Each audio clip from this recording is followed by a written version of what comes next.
भगवान शिव के बारे में प्रचलित है कि वह थोड़ी सी तपस्या से आसानी से प्रसन्न हो जाते हैं।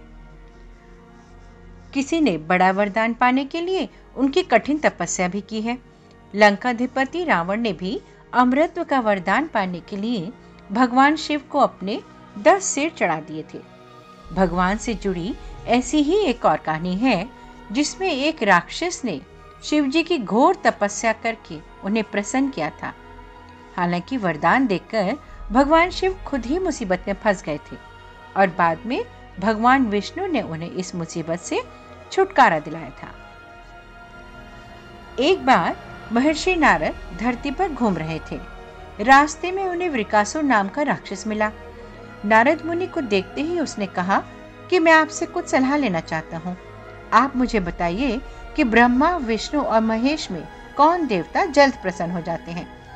महर्षि नारद ने बहुत सोचने के बाद कहा, वैसे तो तुम तीनों महादेवों में से किसी की भी तपस्या कर सकते हो, लेकिन ब्रह्मा और विष्णु जल्दी प्रसन्न नहीं होते हैं। उनके लिए बहुत वर्षों तक कठिन तपस्या करनी पड़ती है। तुम्हारी आयु पूरी हो जाए और तपस्या पूरी ना हो, ऐसा भी हो सकता है। हाँ, भगवान शंकर थोड़ी सी तपस्या से ही प्रसन्न हो जाते हैं। वे अपने भक्त की इच्छा पूरी करने के लिए सोच विचार नहीं करते। कासुर ने भगवान शंकर की आराधना करने का फैसला किया और हिमालय के केदार क्षेत्र में जाकर आराधना करने लगा। यज्ञ, जप, तप, ध्यान सब प्रकार से वह पूजा पाठ करने लगा। कुछ दिनों के बाद उसने सोचा कि मैं शरीर और प्राण को ही भगवान शिव को अर्पित कर दूंगा। ऐसा सोचकर वह अपने शरीर का मांस काट काट कर यज्ञ कुंड में डालने लगा, लेकिन भगवान शिव प्रसन्न नहीं हुए। परेशान होकर एक दिन उसने अपना शीश काटकर भगवान शिव को अर्पित करने का फैसला किया। स्नान ध्यान करके जैसे ही उसने खड्ग उठाकर अपना शीश काटना चाहा कि भगवान शंकर प्रकट होकर बोले, बस करो, तुम्हारी तपस्या पूरी हुई, मैं तुम पर प्रसन्न हूँ, वर मांगो। वृकासुर हाथ जोड़कर भगवान शिव से बोला, आप मुझे वर दीजिए कि मैं जिस प्राणी के सर पर हाथ रख दूं उसकी तुरंत मृत्यु हो जाए। शिवजी वृकासुर की यह मांग सुनकर चिंता में पड़ गए, लेकिन वरदान नहीं देने पर वह देव मर्यादा का उल्लंघन हो रहा था, ऐसा होने नहीं देना चाहते थे। शिवजी वृकासुर से बोले कि तुम्हारी तपस्या व्यर्थ नहीं जाएगी। तुमने मुश्किल वरदान की कामना से तपस्या की थी, इसलिए तुम्हें तपस्या कठिन करनी पड़ी। जाओ, जैसा वर चाहते हो वैसा ही मिलेगा।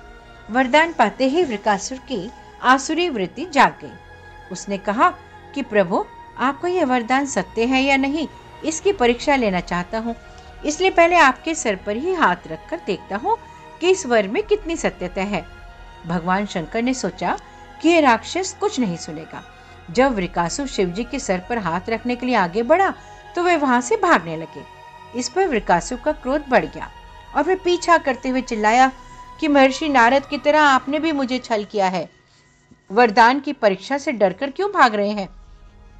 शिवजी भूमंडल छोड़कर देवलोक की तरफ भागते रहे और वृकासुर भी उनका पीछा करता रहा। अंत में भगवान शिव विष्णु लोक पहुंचे और विष्णु जी को अपनी परेशानी बताई। विष्णु जी ने हंसकर कहा, कुछ भी हो, आपके वरदान की सत्यता तो सिद्ध करनी ही पड़ेगी। भगवान विष्णु ने योग माया से एक वृत्त तेजस्वी ब्रह्मचारी का स्वरूप बनाया और वृकासुर की ओर चल पड़े। भगवान विष्णु को जब वृकासुर आता हुआ दिखाई दिया तो उन्होंने आगे बढ़कर उसे प्रणाम किया। उन्होंने वृकासुर से कहा कि असुरराज, कहाँ भागे जा रहे हैं? लगता है कि आप बहुत थक गए हैं, शरीर को थोड़ा आराम दीजिए। आप सब प्रकार से समर्थ हैं, फिर भी मेरे योग्य कोई काम हो तो बताइए।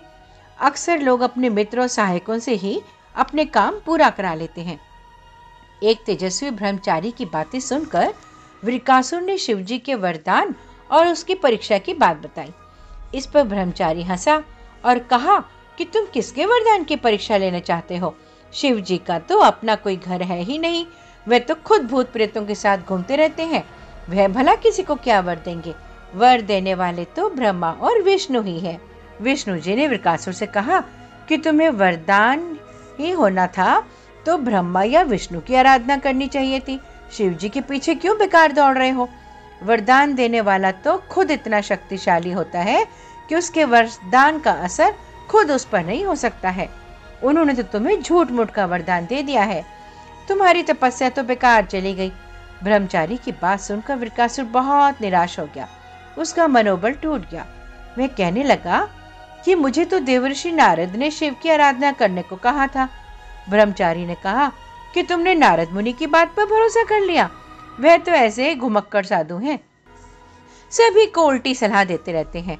अगर तुम्हें मेरी बात पर भरोसा नहीं हो तो अपने सर पर हाथ रखकर देख लो कि शिव ने तुम्हें कैसा झूठ वर देकर बहकाया है। वृकासुर का मनोबल पूरी तरह टूट चुका था। उसे ब्रह्मचारी की बात पर भरोसा हो गया कि शिवजी ने भी उसके साथ छल करके झूठा वरदान दिया है। उसका विवेक नष्ट हो गया और उसने वरदान की सत्यता का परीक्षण करने के लिए अपना हाथ ही अपने सिर पर रख लिया।